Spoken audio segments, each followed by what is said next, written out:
The governor of California has put a moratorium on the death penalty, which, as of right now, halts 737 executions. And as we've discussed before, about 4% of those people are going to be innocent. And so that would be about 25 to 30 people who right now are being protected from the state killing them for a crime that they didn't commit. And there's a lot of things to discuss with this issue, but one thing to note is that the president has already chimed in, and I'll read his tweet here. Defying voters, the governor of California will halt all death penalty executions of 737 stone cold killers. Friends and families of the always forgotten victims are not thrilled, and neither am I. And we want to at least point out the rhetorical tactic that he's taking here, which is to sort of hyperbolically overstate the nature of these convicted people. Surely they're not all stone cold killers. And what was it that you were saying, but off camera, Mike? This type of rhetoric. Oh, just when you emphasize like that, it belies a certain agenda and a bias, and I think it's important to point out, like, he's not actually coming forth and advocating a specific philosophy. Like, he's just attacking it because I don't know, like his agenda or what have you. Like, he's not coming forward and saying like these people deserve justice. He's saying they're stone cold killers. You know what I mean? Like, it's not a stance that I would personally stand on, in the sense of, like, he's not really actually saying anything of substance. He's not actually making a point. He's just exaggerating, like, oh well, these are bad people and they deserve it. Well, and it is worth noting that he previously, the governor, what's his name? Gavin Newsom. He has put bills forward before, and the people voted him down. And so he is, I guess, sort of defying the wishes of some of the constituents. And it's worth noting as well that the victims and victims' families of some of the people that are on death row are coming forward and criticizing the move and demanding what they are calling justice. And so I think it's a good opportunity with this story for Michael and I to be able to, for the first time on the channel, overtly state our positions on state killing, in this case, the death penalty. I am against it across the board, universally. I do not think the state should be killing its own citizens under any circumstance. I don't think that the justice system should be based upon revenge. And I think that the efforts that we have made as a society to... Well, the idea is no matter the crime, we want to try and make the person well once more. And make them able to...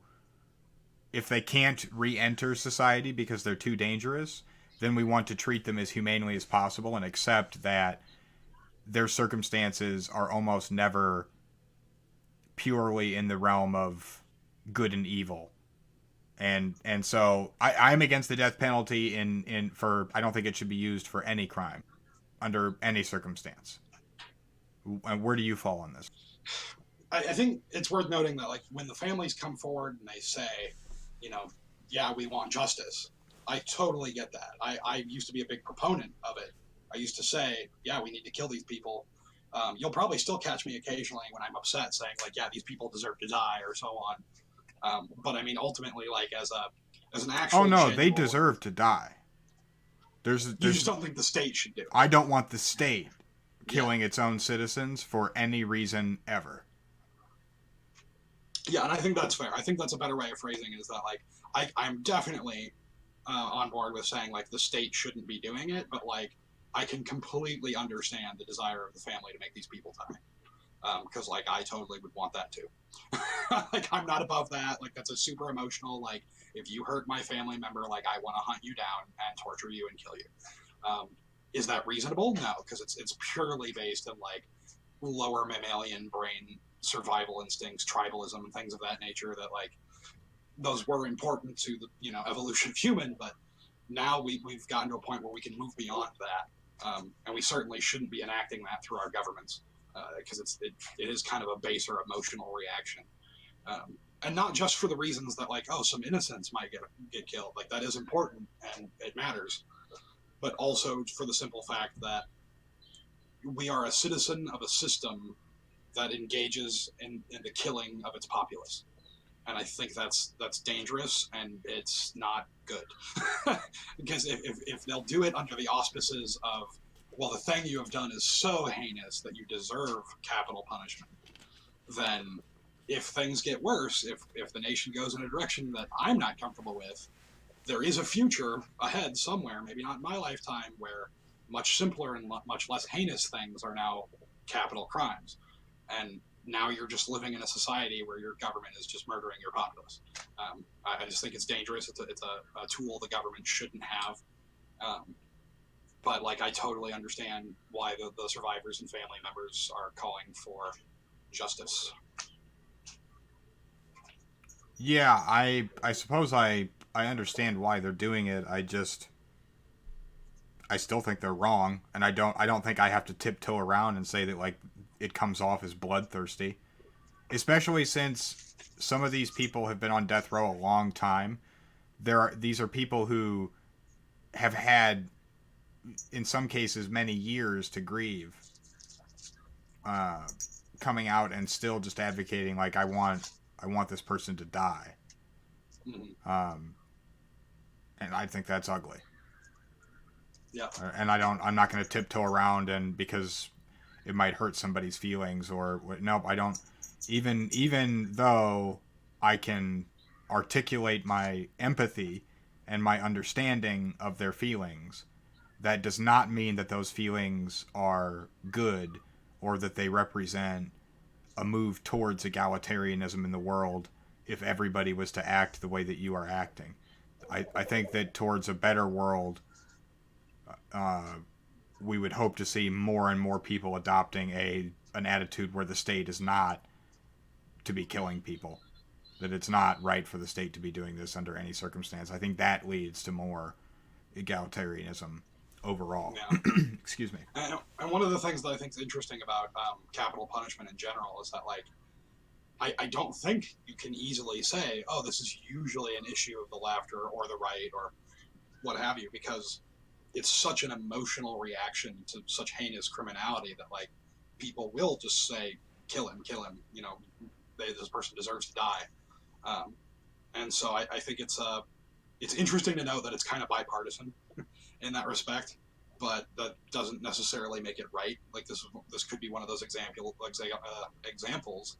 of how, just because the populace as a whole says we agree with this thing does not mean that it's actually correct or right or morally good. Um, yeah, I think it's gross that these people will say, like, yeah, they deserve to die, but like, I totally have that in me. That is gross. I don't like it, but like, I have it, and it's a hard thing to try and kill. But an ideal society would be based on people being able to give that up. As you said, it would be looking at the whole and saying, what you have done cannot be undone, and I may not forgive you, but I'm certainly not going to give you the satisfaction of my rage, the satisfaction of knowing that, like, you had such an impact on me that I will focus in on this one policy and just push and push and push until you're dead. Because those families will do that. They'll sit outside the prisons and protest and Well, I don't. I mean, we can't really say that for sure. I can. I mean, it's been in the news. It's 100%. Like, when they have stays of execution, almost all the time, local news networks will have video of protesters out front of the gates with signs that say, like, kill him, he deserves to die, Oh, okay. for justice, Yeah. things of that nature. So, Right. when those stays, it happens. Yeah, and that's a problem. And I think we've said what we need to say in terms of denouncing their behavior and making it clear that I don't support the death penalty in any format. And so I support the governor even if it's accurately characterized as defying his base. I think that in this case, he's serving the essence of his position because obviously he's not the final lawmaker.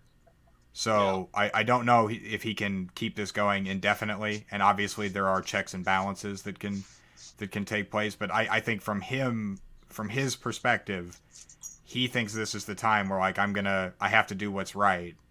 And I think he is right in this case. So I support his decision. And we can talk more about that later. I'm open to being convinced to take a more conservative opinion on his actions because he has put these bills up and they've been voted down before, and he is sort of doing a Trump style thing here, where he's just saying, "I'm going to do the thing. Here it is." The Yeah. only difference is that Trump's base generally agrees with him. Yeah. Apart from the policy, like the capital punishment policy in general, um, yeah, I think the thing that he's doing is not. I think I'm about where you are. I could be convinced to view him in a more harsh light.